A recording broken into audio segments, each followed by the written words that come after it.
Back in March, I was genuinely attempting to make bets with friends as to whether Disney's heavily marketed Mulan live-action film was set to be released as planned or pushed back due to COVID-19, as many other films' fates have lately been attributed to the latter.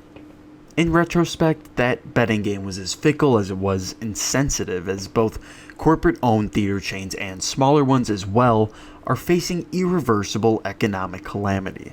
According to a Los Angeles Times article by Ryan Fodder, Wedbush Securities estimates that the North American box office will total $4.4 billion in 2020, down 61% from last year. In 2019, box office revenue was $11.4 billion, a 4% dip from the prior year. That tragic exponential dip is indeed unprecedented, but not unique to just one sector of this expansive entertainment industry. This damage to the industry now can be repaired, right? It's sadly an unfortunate assembly line that requires a multitude of dynamic moving parts. The films are not being made, leaving studios with pushed back releases and erratic schedules. The movie theater chains, independently and corporately owned, don't even know when they can open, as distributors have been pushing theaters to open, shown by the flip-flop release plan for Christopher Nolan's highly anticipated film, Tenet. The sci-fi blockbuster has been pushed back time and time again, acting as the precursor for other studios and their subsequent release schedules. As the $100 million plus film budgets run up on films like Tenet, Mulan, and Avatar, we've been seeing a higher influx of feature films being released digitally, with differing levels of both financial success and adaptability to the now quarantined audiences.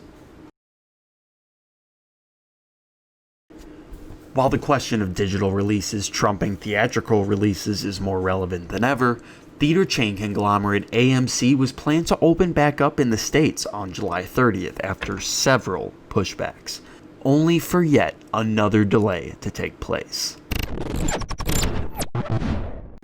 On Thursday, the company released a statement describing how they are holding off from reopening because of no new films being released for them to show. A coincidental circumstance or an aggressive PSA for film distributors to release their blockbusters? AMC claims they have a plan with masks required for patrons to enter, increased deep cleaning, and more ventilation.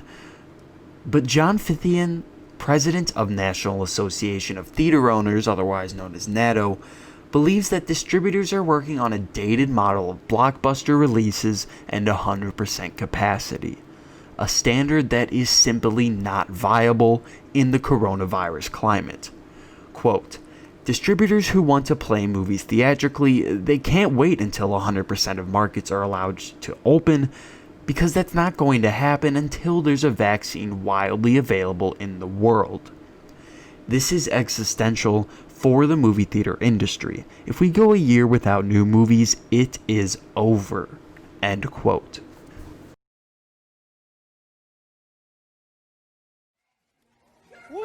Democratic pigs! All of you! That man harassed me for not wearing a mask! I have a breathing problem!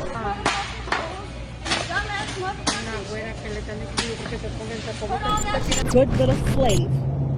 You're wearing your mask like all the rest of the slaves out You're there. telling me, a woman of color, And I'm a woman be of a color good too. little slave? I'm a Mexican woman of color too. Doesn't matter. You don't say that, so that should be just as offensive to you. What's wrong with you? To say that the US theaters should take notes from China on their theater reopening strategies would be to forget about the dismissive ignorance that seems to plague our country worse than others. Americans have proven time and time again to ignore health warnings, as the no masks, no service rule is one that is being perpetually challenged, much more so than the no shoes, no shirt, no service one. No, because you're not filling out the forms or letting us take your temperature. It's about protecting our You staff can't take and my everybody. temperature. That's against the law. All right, well, I can't. You're not an allowed- MD. We're not Okay? allowed to.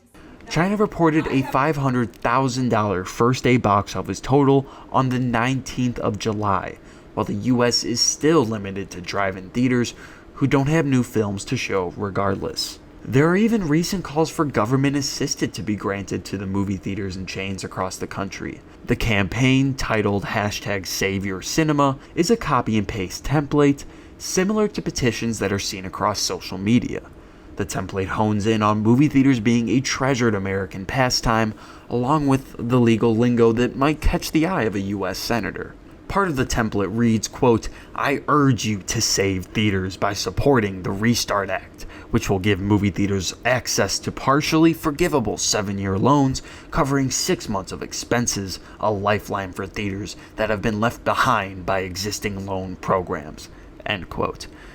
Look, not only am I a moviegoer, but I have been lucky enough to do consistent press for film releases by Warner Brothers, A24, Paramount, and more for the past couple years. I remember getting an email to interview Kumail Nanjiani, who was set to hit Chicago during his nationwide press run. This would have been my second time interviewing the Oscar nominee, something that genuinely excites me as both a journalist and a film lover, seeing the trajectory of an artist's career within the media landscape and interacting with them personally along this journey.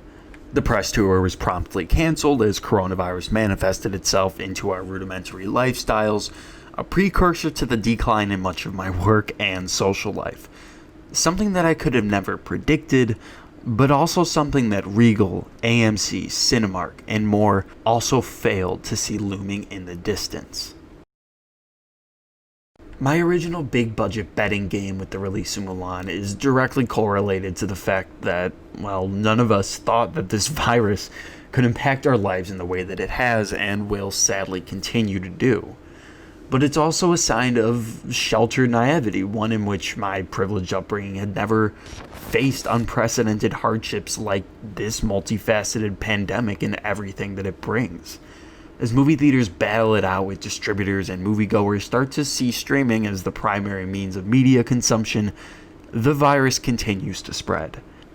This brings more implications, more hurdles to leap, more money slipping down the drain. Movie theaters, as the #SaveTheCinema campaign states, are a true staple in American culture.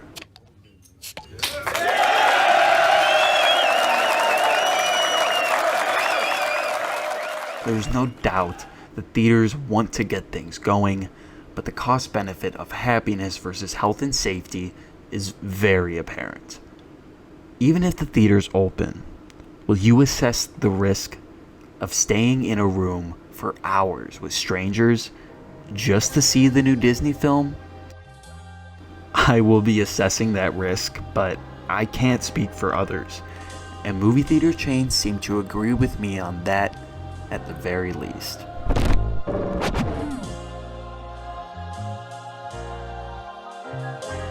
And that is definitely something that I can bet on.